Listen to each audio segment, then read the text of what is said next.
everybody, welcome back. Thanks for joining your virtual drinking buddy. So tonight I am getting something out of the Sam Adams sampler pack. The Sam Adams Holiday White Ale. So it's not really coming into focus too well, is it? No, it sure in the hell isn't. There we go. It's a little bit better. So, pulled up their website, and this is what they have to say about this particular beer.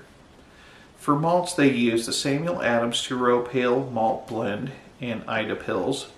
For hops, they use Spalter.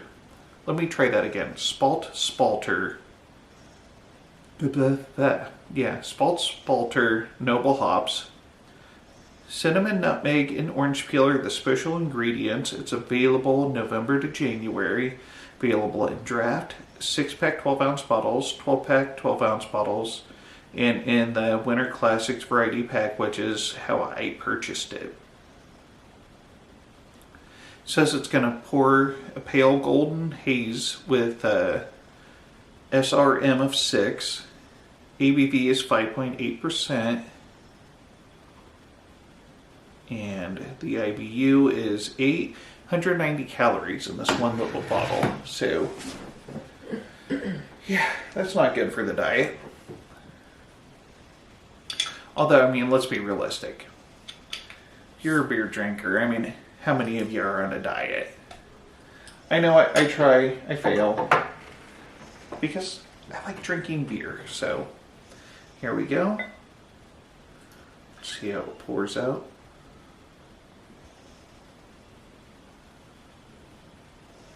Yeah, just as described. Golden, hazy, a little bit of a white head on it.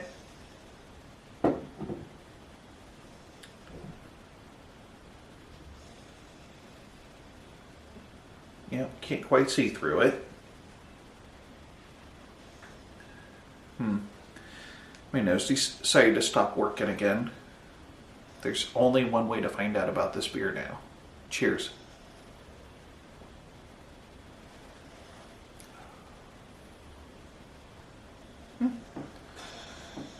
So yeah. I'd say as far as the special ingredients go, the nutmeg probably comes out most clearly.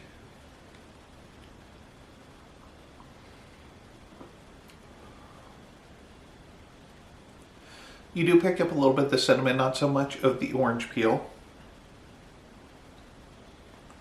Although I know I had watched another review of this. I believe it was Brady Richmond of the Beer Snob Cheap Brew Reviews. And the way he was describing it, it sounded a little bit closer to Blue Moon, which is not totally off the mark. It's definitely in that category where it's something of a American's version of a Belgian white. But, excuse me, I think the big difference between, and maybe he was doing a different Sam Adams, but I'm pretty sure it was the Holiday White Ale. Excuse me, how terribly crude. But the way he was describing it, it sounded exactly like Blue Moon. This is very similar to Blue Moon, except I think this has a stronger nutmeg taste. Which isn't terrible. Definitely not something I'd want to drink out of season. And just because nutmeg has such a strong tie to fall and winter holidays that I don't think I would want to drink this in the summer. Whereas Blue Moon I could definitely drink the summer because it doesn't have that strong nutmeg flavor.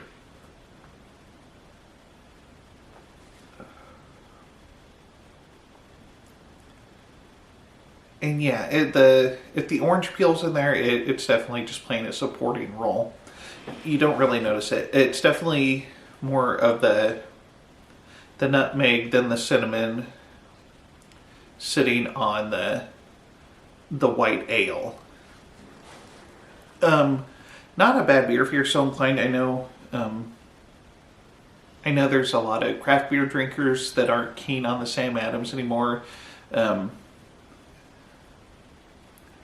think the biggest complaint might be that now that they've gotten so big that they're starting to develop more of a manufactured taste than a craft brew taste, but I have something of an indiscriminate palate, so I'm still quite a fan of the Sam Adams. Let me take another drink here.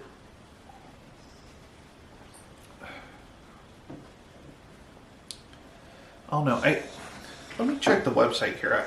I don't know what they have to say about food pairings, but I personally think this would go pretty well with a ham dinner, actually.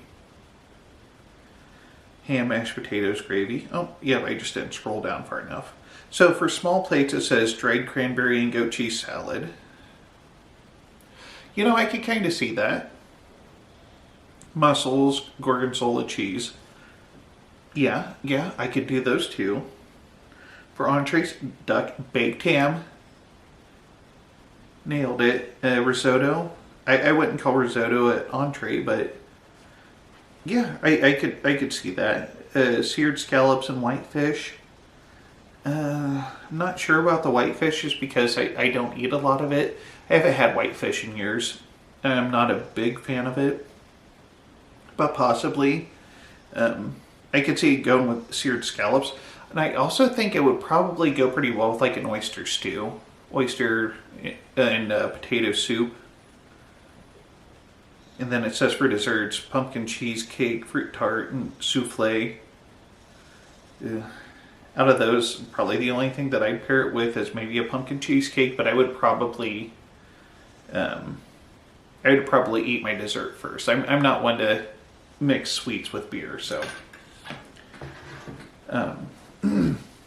But yeah, my first thought was a ham dinner. A nice, maybe a glazed ham and some mashed potatoes, gravy, green bean casserole, that sort of thing.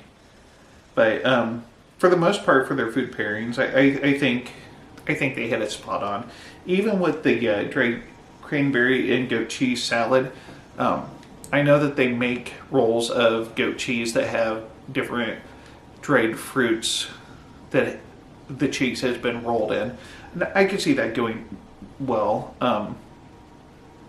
I know that my wife and I occasionally get one that's, I think it's cranberry and cinnamon, and then there's another one that might be a blueberry. And I think either of those would be good. Goat cheese and crackers with this beer. But yeah, it's definitely a holiday beer with a strong nutmeg flavor. It's not overwhelming. It's just very noticeable. If it were a basketball team, then nutmeg would be the point guard. It's kind of running the show. So, yeah, that's really all I got. Overall, pretty good beer. It's, like I said, similar to Blue Moon, but definitely the nutmeg makes a big difference. So, yeah, that's really all I got. Thanks for joining me. If you liked what you saw, please hit the like and subscribe button below. And this is the Malted Gentleman reminding you, you only have one liver, so use it wisely.